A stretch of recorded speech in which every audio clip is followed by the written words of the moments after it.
Cleopatra in all her stature ordered me to manufacture a time machine to cross the years.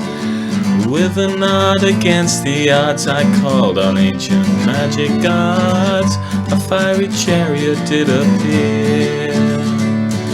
Stepped inside and blew my mind. I sped to 1955, when men were driving cars of steel. Filled with dread, through time I fled. Saw John the Baptist lose his head when Salome turned her heel. What will you find? Come look inside. Ride my time machine, I'll show you sights you've never seen. I'll be your guide. You'll be the queen for all time, eternally.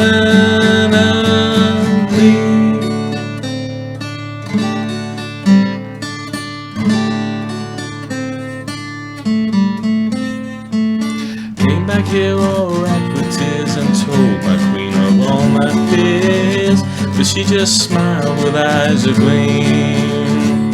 She said, you're a fool and I will rule, the future will be mine. It's cool, eternal power is my dream.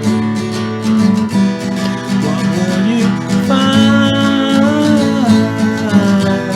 Come look inside. Ride my time machine, I'll show you sights you've never seen. I'll be your guide. You'll be the queen for all time, eternally.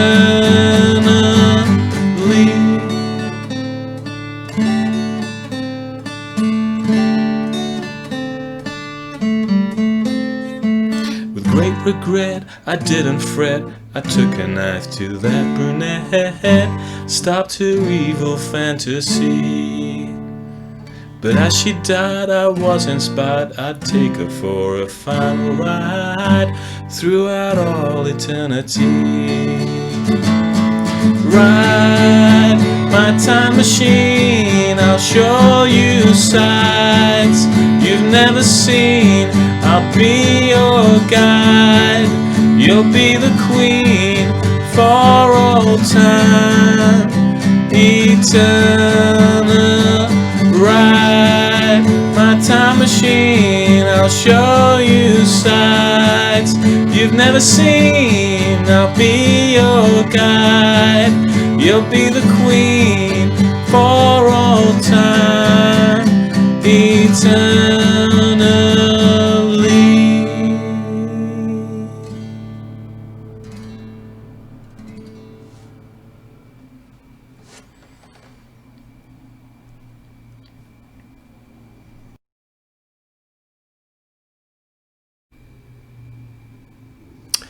Hello, so that was Ride My Time Machine, which has changed a lot from the initial idea that you saw in the previous video, where I just had the and I was just repeating that over and over again. But it just occurred to me while I was working on the melody didn't seem to quite fit with the chords, so I thought I'd go over it again. And when I put in this chord in the middle, the C major, it worked really well. So.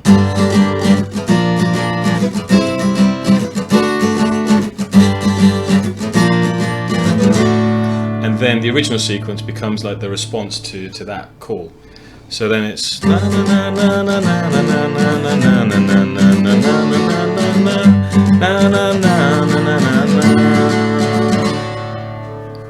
and that's got a sort of 60s feel to it, that ascending. So G minor, G minor, A sharp, C major, D major, then G minor, A sharp, D. It has a sort of classic 60s pop sound. I think I mentioned in the video, the previous video, the Hazy Shade of Winter, which is a Bangles cover of a Paul Simon and Garfunkel song, and it has that sort of element to it, I think. And when it came to the chorus, I had the chorus melody, but I was sort of thinking of the 60s, and I remembered the Monkees, which I loved when I was a kid. I grew up in the 70s, late 70s, early 80s, and we had a black and white TV. There were power cuts. Everything. A lot of the memories were quite grim, dour memories.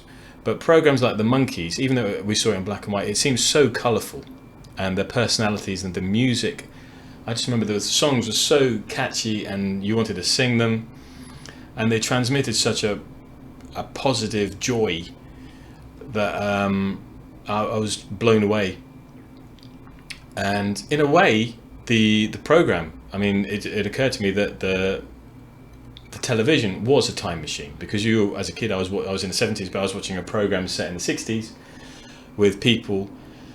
One of the Monkees was English, but he was not English in the same way that I was English. I think he was supposedly trying to be Liverpudlian to sort of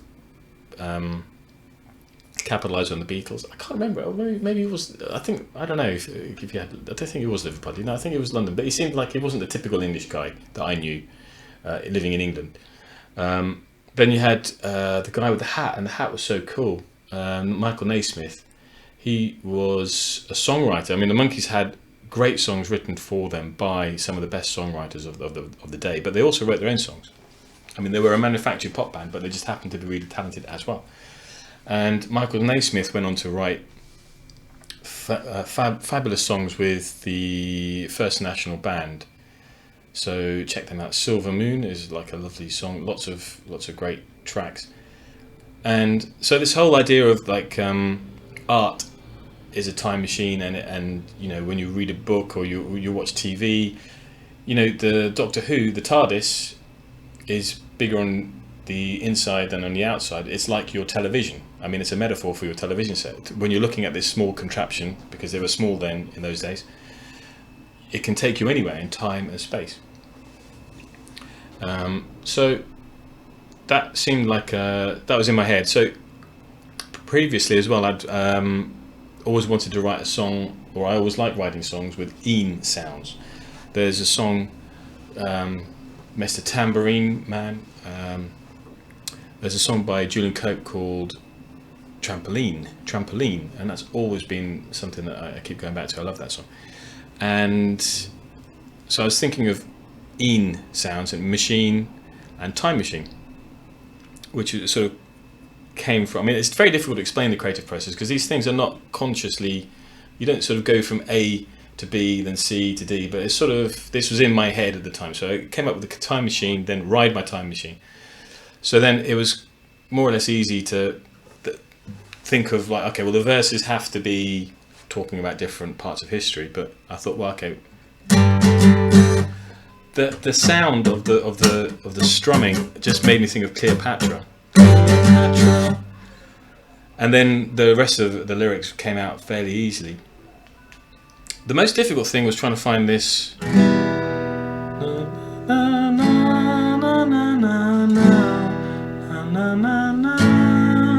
which is the link between the verse and the chorus, and that took me days. And I was helped. There's a song by U2 called Sunday Bloody Sunday, where they have a verse and a chorus which use the same chords, and they transition between them. Because if you don't transition and you have the same chords and the same melody, then you don't get the lift from the chorus that you want.